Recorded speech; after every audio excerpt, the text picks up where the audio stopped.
People often ask me how to do segmentation, or at least what's important when it comes to doing it, and this makes perfect sense.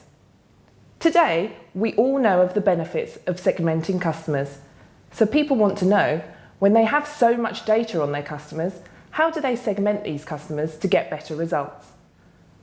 That usually starts with exploring behavioural data, and for most companies that means the RFM model. So, RFM just stands for recency, frequency and monetary. Why is it a good place to start? Because the variables in the model, customer recency, customer frequency, monetary value, force you to ask good questions prior to segmentation, which is arguably more important than the analysis itself. For example, who are the best customers? Who are the ones that spend a lot and keep coming back? What does our share of spend look like?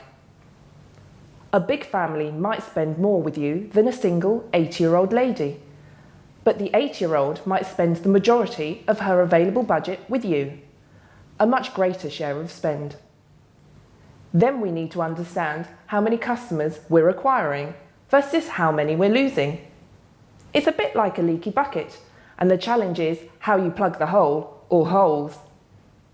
And finally, but most importantly, what metrics shall we use?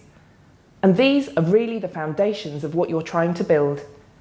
Your interior decor might change, but the foundations of your building, your metrics, won't. To give you an example here, retailers know all too well how easy it is to get pulled in many different directions. But actually, the companies that survive, the ones that are successful, are the ones that stay true to their outcomes and metrics, especially if they're properly customer-focused and driven by actual customer data. Segmentation might seem complex, but it doesn't have to be.